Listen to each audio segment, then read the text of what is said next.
The weather's been fantastic, and we're being nice to ourselves today. We are living our true, authentic lives, and Charles is going to tell you what we were like before we started doing the work. Oh, geez, wow! And that's called the laundry list. These are the 14 characteristics of adult children. 1, we became isolated and afraid of people and authority figures. 2, we became approval seekers and lost our identity in the process. 3, we are frightened by angry people and any personal criticism. 4, we either became alcoholics, marry them, or both, or find another compulsive personality, such as a workaholic, to fulfill our sick abandonment needs. 5, we live life from the viewpoint of victims and are attracted by that weakness in our love and friendship relationships. 6, we have an overdeveloped sense of responsibility, and it is easier for us to be concerned with others rather than ourselves. And this enables us not to look too closely at our own faults. 7, we get guilt feelings when we stand up for ourselves instead of giving in to others. 8, we became addicted to excitement. 9, we confuse love and pity and tend to love people we can pity and ultimately rescue. 10, we have stuffed our feelings from our traumatic childhoods and lost the ability to feel or express our feelings because it hurts so much. And this is also known as denial. 11, we judge ourselves harshly and have a very low sense of self-esteem. 12, we are dependent personalities who are terrified of abandonment and will do anything to hold on to a relationship in order to not experience those painful abandonment feelings. And we often receive those from living with sick people who were never there for us emotionally. 13, alcoholism is a family disease, and we became para-alcoholics, also known as codependents, and took on the characteristics of that disease, even though we never picked up a drink. And finally, para-alcoholics or codependents are reactors rather than actors. Todd, do you identify with any of those? Number 15. Yeah. Okay. Yeah. It's interesting. You mentioned the para-alcoholics. The real word for that is codependence. And I love how you say para-alcoholics, because for a while I wasn't sure what that meant. I just was rolling with it, acting like I did. And now that when you say codependence, it's like, yes, I learned at an early age how to make sure everyone else was getting what they needed and make sure there was no anger and rage and everybody was like, calm and doing their thing. And I was the director of that. And it all started very early in childhood. So I'm excited to hear a little bit about Barb's story. First of all, welcome to the podcast, Barb. Thank you. Thank you for inviting me. Thank you. I call her Barb. Her name's Barbara, but do you prefer Barb or Barbara? Well, it grows with me as I age. I was Barbie as a child, and then I switched to Barbara in my middle age. And I think that I'm getting old now, so I'm going with Barbara because it seems distinguished. And, I like it. Miss Barbara. Well, I've gotten to know Barb over the years, and I've really enjoyed talking to her, learning from her, and also taking care of myself with her which we'll get into, with her new spa, which is doing some different types of self-care that I've not been introduced to before I met her. And it's really helped me, and I think made me healthier, mind, body, and spirit. And I'm not so full of shit anymore. It's a little inside joke that we'll get to. But before we get into her spa and some of the healing she's doing for people out there, which I love having people on the podcast that are like giving back to the world, giving back to humanity. And you're doing it in a way that's a little bit different than a lot of people that come on the podcast. I mean, I think you also help people in the recovery journey, but you're also doing it on a more of a physical realm too, which is really cool. So why don't you tell us a little bit about your story, where you grew up, what kind of dysfunction was going on in your world when you were growing up, and how you got a hold of it by the recovery journey, and how you have boundaries and healthy relationships today to find your true self. I do. No. Thank you. No, that's very interesting. Just listening to that laundry list. I'm really at this point in my recovery right now, and in realization in my life at how much neurodivergency in my life, such as ADHD and possible autism spectrum, just mimics so many things on that list. And so I'm kind of in this little realm of, yes, I grew up in dysfunction. I had a beautiful home where I had like the white picket fence, 2 parents, they were there. It looked very beautiful. And eventually just, I started drinking, and because that just made all of the, I don't even know where to begin. There's so many different facets that I want to talk about. I'm a recovering alcoholic. I drank because it made me feel better. Mm-hmm. I drank because it gave me courage to talk to people. I drank because it made all the icky feelings go away. And I literally had a psychic change when I started to drink. I became a happier person, the person who I thought I wanted to be. Because other than that, I just always had those negative voices in my head telling me I wasn't good enough, I didn't fit in, I wasn't cool enough. And just growing up in general, the main emotion of my life was just confusion. There wasn't anger and yelling. I mean, my sister beat me up a little bit. My dad overdrank when we had social events. But I had a pretty normal childhood.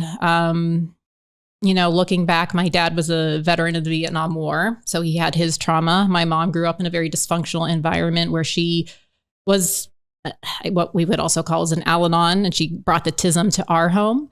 Everything was very controlled and organized and routine. I felt very safe. I felt very loved, but I didn't feel very seen. And I just always felt different. And I think that's a theme that many people in addiction recovery say, I just never felt like I was part of. I always felt very different.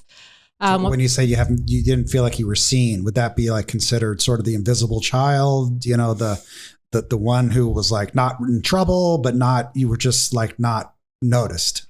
Yes. I mean, we had a small family. It was my mom, my dad, and my sister. And I don't know if either one of us were really seen. Because my dad didn't really, he was off in his world watching TV and working. That's what he did. Maybe that workaholism, just very not emotionally involved. And for my mom, everything just had to look perfect for us to be perfect. So I grew up with this overwhelming sense of perfectionism that I still to this day eats away at me.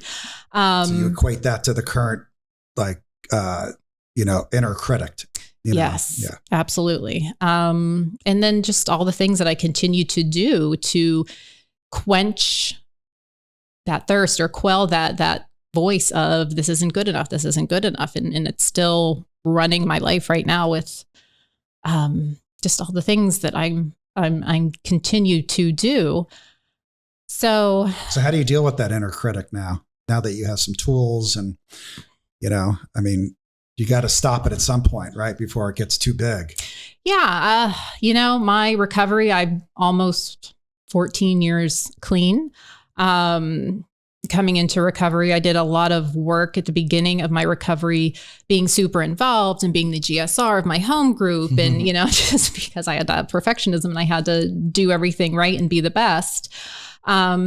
And then I kind of slipped away from my program and let personalities overcome my principles, pushed me out of the rooms a little bit, not to the point where I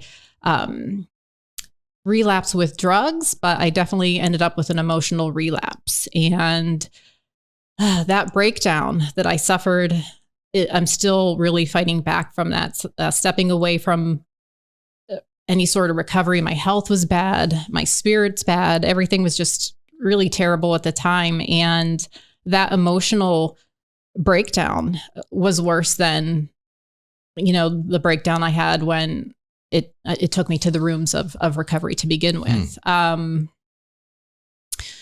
So coming back from that, I was introduced to ACA, and I loved ACA because I'm very intellectual and I love learning and everything and just understanding how my childhood and how that trauma gave me the patterns which reflect in me today when it comes to the low self-esteem or the people pleasing and reading other people's emotions, all of that stuff.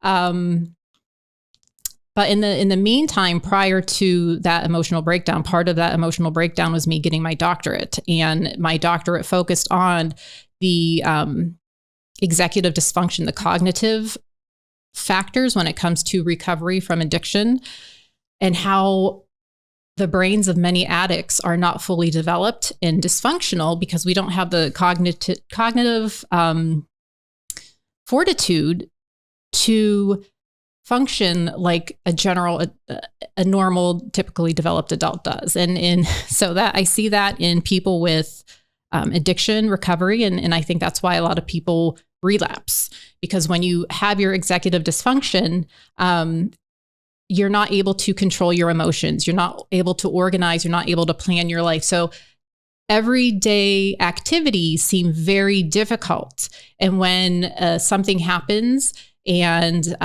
we fail at something, our brain goes offline and we just react. We're reactors, not responders.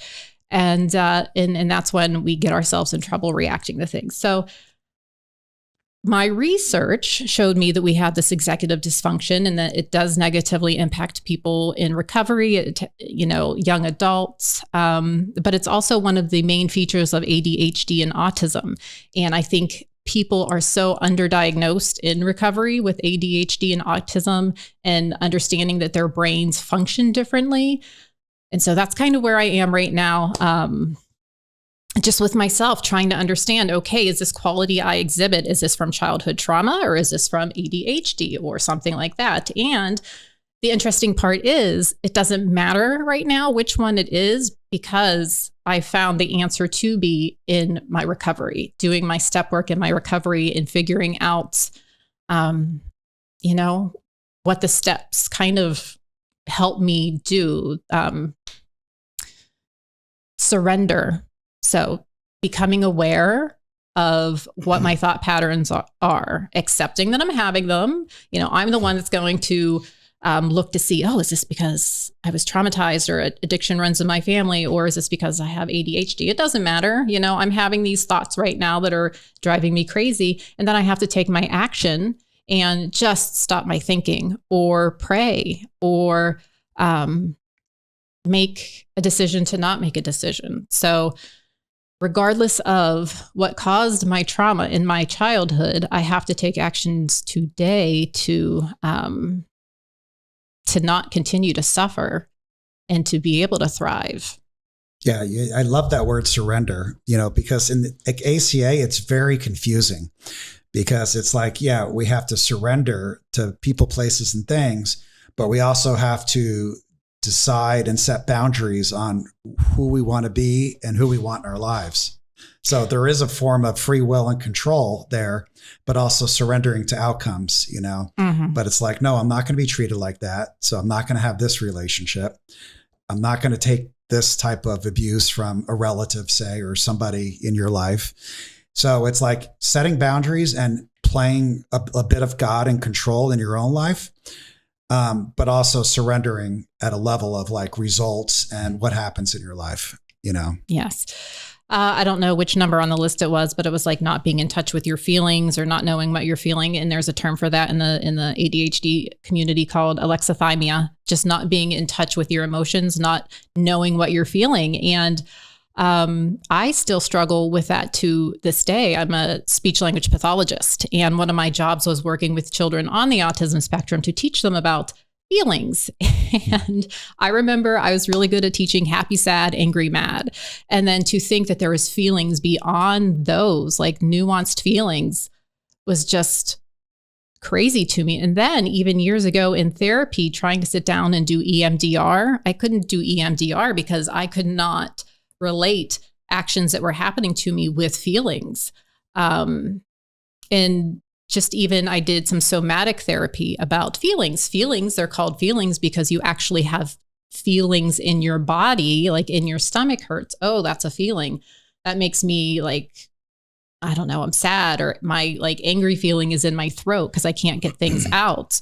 And just to make that connection as old as I was, and as, a doctorate level speech language pathologist, it's so insidious. I started doing somatic therapy recently and I love it. I feel so relaxed when as long as I don't have like caffeine or anything before I do it. But like when I'm done with it, like I feel like I'm floating. Mm-hmm. Like I fall asleep sometimes during it, and it's like so relaxing. Yeah. It wasn't relaxing for me because it frustrated me that I was so not in touch with my feelings. It just like questioned my whole life. And so then that goes back to the self-esteem, which I think a lot of people in recovery have self-esteem issues because we feel broken, morally bankrupt, because we continuously make these bad decisions and we don't know why. Like, we just must be broken people. But the reality is our brains function differently than other people's brains. And that was just a huge part of the work that I was looking to do in the recovery field. Yeah. So it's, I love the blend of like some of the 12-step programs like AA, ACA, some of the other ones that all kind of come together, because I kind of feel like ACA, I hear it all the time, is like the missing link. They are sober and clean, but they're still in a very codependent relationship. They still let other people control how they feel. Sometimes they don't know how to feel, or if they're feeling at all. Like I hear people that are sober 20 years, like, I haven't cried in 20 years. Well, they're not feeling their feelings clearly, and it's like, so you go down the laundry list and it's, they're still people pleasers. They still try to control the show. They still try to manipulate. And, the other laundry list, I think, is very dominant for a lot of strong men. I see is like, they're trying to control life to fit into a box, And we should probably start reading the other laundry list, but that's so prevalent today, is that other laundry list of being a control freak, right? And making sure they have everything squared away, Yes. Well, I think I'm triple blessed because I am, my recovery 12-step program. And then I was taking part in ACA, and I think it's great. I love the awareness it gave me. And then I stepped over into Al-Anon because I get to be in a relationship with somebody who is a recovering alcoholic as well. And Al-Anon has also given me some real functional tools that I can use. The work in ACA, for me, I need more concrete, something that I can do, something that I can say when I am in a situation with somebody. And I needed that from Al-Anon. I didn't get a lot of that from ACA, because ACA is inner healing. Like, I need to heal myself. I need to heal that inner child.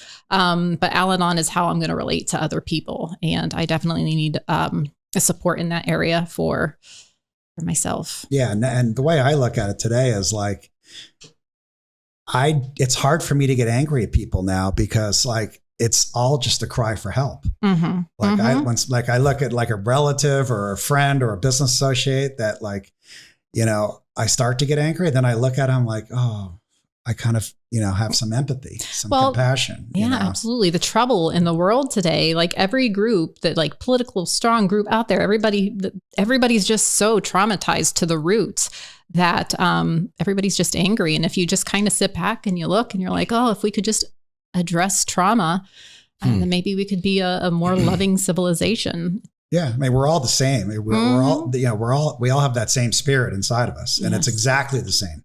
There's no difference. The only difference is the ego and that skin suit we put on, and that's what causes the differentiation and the fear and the insecurity. And I need to be competitive here. I need to drink here. I need to, not feel here. I need to people please here. Or whatever I need to dominate. Whatever the coping mechanism is, it's an escape from your true self, which I think is spirit and soul, which is connected to God.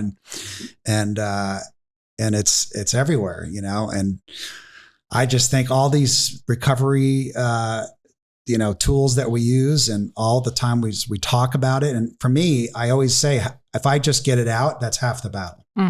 If I just say what's on my mind and what I'm scared of today and what is really like upsetting me or like making me fearful, and just getting it out, even if no one gives me advice, just getting it out, I feel a little bit, okay, I can talk about it a little bit now. It's not so scary, Yes. No. And one of the issues I have is how I get it out. I can become so overwhelmed and my nervous system goes offline that when it comes out, it doesn't come out kindly, or it doesn't come out gently. It just comes out. And, that's just one of those other things, is that because I'm traumatized and, I have poor coping skills, but then having to give myself that grace and understanding, pause, and when you're just already overwhelmed, and I continuously put myself in situations where I cannot settle my nervous system. If I feel relaxed, then I'm not doing something right, and I have to create more chaos in my life. And I call that addicted to shame and trauma. Like, I get that. Like, yes. I would always wonder, like, why am I constantly looking for that excitement? And, excitement sounds like a good word, but really I'm trying to create that same feeling I had when I was 9, when I was in trouble and I had that shame hit. Mm-hmm. It's the same feeling in the body. Mm-hmm. My mom's yelling and screaming at me, or my coach or someone's yelling and screaming at me, and I'm a bad boy and I'm freaking out and my whole body is shaking. I'm trying to recreate that as an adult somehow. Mm-hmm. I call it excitement, but really it's trauma, mm-hmm. Yeah, I don't know if I'm just trying to prove to the world that I'm good enough to let you know that I'm smart and that I have a good heart in everything I do. I want to help people be better. And yeah, it's just, I was just speaking with my sponsor the other day, and whenever I achieve that level of, wow, I did something new. I got my doctorate. I opened these houses. I opened the spa. Like, now it's like, okay, now what? Like, this wasn't good enough. That goal that I just attained wasn't good enough. So what's next? When is it ever going to be good enough? And thank goodness there's no time limit on attending the program, how many times a week you can attend, how many years you go, because it's always just growing. It's the journey. There's no destination. It's the journey. It's the daily journey. It's looking at the nature and the individual conversation. But I used to think it was the degree, the business deal, mm-hmm. Conquering that, getting the girl, whatever it is. And I am certain in my life that it is the daily reprieve of seeing God everywhere. Mm-hmm. And there is no accolades, because I'm always looking for approval too. Mm-hmm. I'm addicted to approval, mm-hmm. or I was. I'm not so much anymore, but I am always looking for like the data boys. I call it. Give me the data boy. Mm-hmm. Good job, Todd. Good job, Todd. Mm-hmm. But what if someone says, "Not so good job, Todd. You didn't do a great job." Am I hitting the floor? Yeah. Am I just a monkey? Mm-hmm. Where you give him the drug and he's up here, and you tell him he's done a bad job and he's on the floor, mm-hmm. like. I don't want to be like that. No. It's no way to live, It's not. It's a very ugly cycle. Yeah. Charles, what do you have for Barbara today? And I'm a monkey. Yeah. I'm one funny monkey. Yeah, I'm a monkey. Hey, Charles, good job. And I am on the top. Hey, Charles, we have a little problem here, which leads to the thing. It's like you hit on this. Everyday normal problems are life-threatening to us. Life-threatening. I look back at just standard, regular disagreements. Like, for example, if my wife at the time would come to me and she was upset, I treated those constantly as, this is over. She's leaving, it's over, right? Just a regular conversation. And I would respond as such. And I think that we read this a couple weeks ago, Todd. I think it's in the book. I know it's in the book, but I don't remember exactly what it was. But number 8 on our laundry list, which says we were addicted to excitement, was we were addicted to trauma, right? And Tony wanted to change that. To trauma, yeah. To excitement, because it kind of energizes that same exact thing, right? Like, bring me pain, I'm going to yell at you, so you yell back. And for some reason, that is our childish way to feel either noticed, attention, or, hey, I'm here. Like, no one, like, as you said, no one saw me and feel mm-hmm. seen. Well, when you're yelling at me, that's one way that at least you're giving me attention. So, yeah, I too suffer from ADHD. I know that I have it pretty handedly, and I went the route of medication, and it's so effective. It's so effective. The problem is that I start overdoing it, taking too much of it, and then I'm in a dangerously antisocial position, and I'm far worse off than I was before. And I've come up with some great ways to manage that. But the thing that has worked the most for me, and that's another thing that you were hitting on, Todd. The thing that worked most for me is not looking externally for everything to make me feel better, whether it's your approval or the big deal, or if I have that girl or his money or that job or this or that, then I know I'll be okay. Well, I think that by and large, I've at some point have conquered that particular thing and never was satisfied. It's never enough. So that, and you were hitting on that, Barbara, that the feeling from within, right? And I also really identified with being too chaotic or too much anxiety and too much going on in the brain to even be still. And through working this, I've learned how to throw that all away. So I resonate a lot with with what you had to say. So thank you. Yeah. In the physical stuff, yes, I love working out and lifting weights and running and getting all that stuff, because that's really the only way that my brain will stop. I have tried for years and years to sit and meditate. I can't sit and I can't meditate. I have to run. Swimming is the best, because I'm either, trying not to drown or just counting, how many laps I have. And that's all I can think about during that time.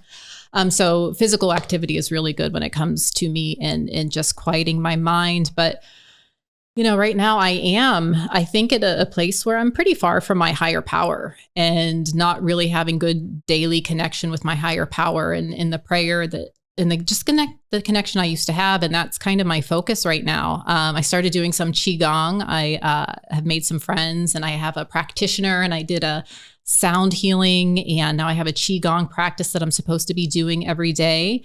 But it's like a demand avoidance thing that I know I have to do it, and I just don't do it. So I have these blocks in my head right now that I have to somehow overcome, surrender to them, and figure out how to just continue to do the next right thing with myself continuously getting in the way. Yeah.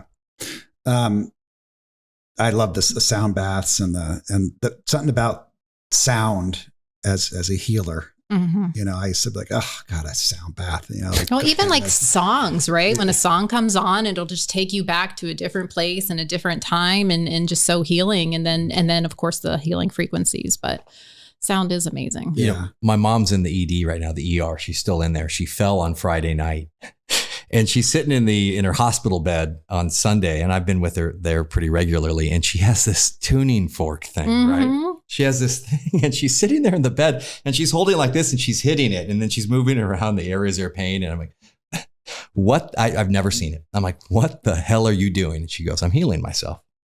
Absolutely. And yes. with that type of thought, I was absolutely of the belief that she was. Yeah. So then, of course, I'm like, bring that near my brain, please, right now. Right. But that's what acoustically she was, the resonance, and she's like, just come over here. Let me do this around you. And she hit it, and my goodness, that is a spectacular feeling. Huh. And then shortly after that, you sent me the message like, hey, let's go on a spiritual retreat. I'm like, I'm in. Yeah. I'm in. I've been so resistant to all of that. So. I would like to. I know, and that's part of one of the worlds you're in, correct? Oh, yes, I do. Tell us a little bit about the spa and what you're doing there. So my spa came about because ever since I got sober, I noticed that I was sick. I was sick a lot before I got sober, but I just attribute it to all the Coors Light that I drank. But once I got sober, I figured out that I had Epstein-Barr. I also, without knowing it, had breast implant illness. And at the time I finished my doctorate, and I got really sick after the demands of getting a doctorate, being a mom, helping run a business, being in a kind of tough relationship. My body just broke down. I wasn't taking care of myself. I had given up all of my good spiritual and health practices to get that goal accomplished. And so after that, I had a crash. The Epstein-Barr took over my body. I was bedridden for 4 months. I actually ended up being diagnosed with cancer, 2 different types of cancer. And I was just exhausted. Like, they talk about COVID brain. I had that. Like, it's like I had a stroke. Like, I couldn't put thoughts together. I couldn't put sentences together. I'm doing pretty well these days, but I definitely don't feel 100%. And when it was time for me to start feeling better about myself, because with my Epstein-Barr came a lot of depression too. When it's came time for me to start feeling better, I started trying to work out. I was getting back to meetings, and I wasn't working, and I needed a purpose. I didn't want to go back to being a speech pathologist. I didn't want to go back into working in the group homes. And the one thing that I really enjoyed was just trying to biohack my body back into health. And I found all these different ways that made me feel better and try and maintain my health. And so I decided to take a bunch of those modalities that are alternative. I'm not a doctor, but I am certified in a whole bunch more things. And so I opened an alternative spa where we keep the your body in a state of flow. So we offer colonics and we offer electrolymphatic drainage. Your lymph is like one of the most important systems in your body. And I don't think too many people even realize that it's basically your immune system. And we have to get it flowing and to keep you healthy. And we offer infrared saunas so you can sweat out those detox, helps with inflammation and pain.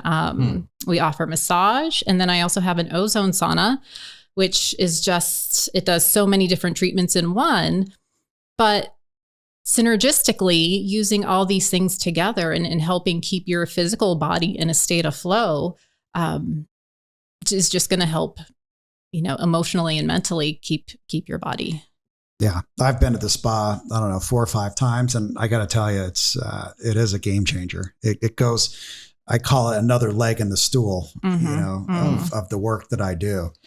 And I do infrared saunas at my house and cold plunges. But, coming to your spa, I always feel like I do with somatic, like it's just, I feel like a peace and I just feel like I'm floating a little bit. And I'm always trying to recreate that feeling. Where before, I wanted to feel like I was on cocaine and like a massive amounts of Adderall and like, let's go, go, go. Now I'm like, no, let's settle the nervous system down. Let's be a little bit more calm. Let's not drink 3 bangs a day, It does have a very good feel. Like I've had sound baths there before. And it's so funny. The day after the sound bath, my clients will walk in and be like, whoa, like just struck by the energy that's in the spa and how it's a really good energy in there. And I have a client who is a naturopath and she works at a cancer clinic in Mason. It's an all natural cancer clinic in they heal cancer using juices and vegan foods and basically all of the services that I have. They put their clients on, what's it called when they go? A circuit. So they do a circuit of the treatments that I have for their clients. They also have IVs. I'm trying to get a doctor in to do IVs and whatnot. But yeah, so from the lymph to the infrared to the colonics to the massage, we offer different types of massages. Just keeping your body going on that circuit is just amazing to get the toxins out and to create new healthy cells. And I think in recovery, that's what we're trying to do. We're trying to recreate new healthy patterns of daily living, of everything. And early on in my recovery from addiction, I started running. And that's the only reason I quit smoking was because I couldn't run a marathon and smoke cigarettes. At the same time. I mean, I could, but so yeah, just kind of, and it's a new passion for me to follow. It's almost like my addiction switched from drinking and being crazy to being healthy and being a little crazy. Yeah. Yeah. Well, what's the name of your spa? It's called Self-Centered Detox and Rejuvenation, and we're in Tempe. Okay. So look it up, guys. I would highly recommend it. I go there. I do the lymphatic massage, the sauna, the Hocket. You do the Hocket sauna. The Hocket. Yes, and the colonic. I definitely do the colonics. I always tell this story. I did a coffee colonic. One time Todd and I went out for pizza and he had some of my pizza and I ended up getting food poisoning and he didn't because he went and got a colonic. I was on my way to the colonic right after. So whatever bacteria or listeria or whatever she got. Did you go in the Hocket that day too? I think I did the full. Okay, because the Hocket with the ozone, it's antimicrobial, so it'll kill everything.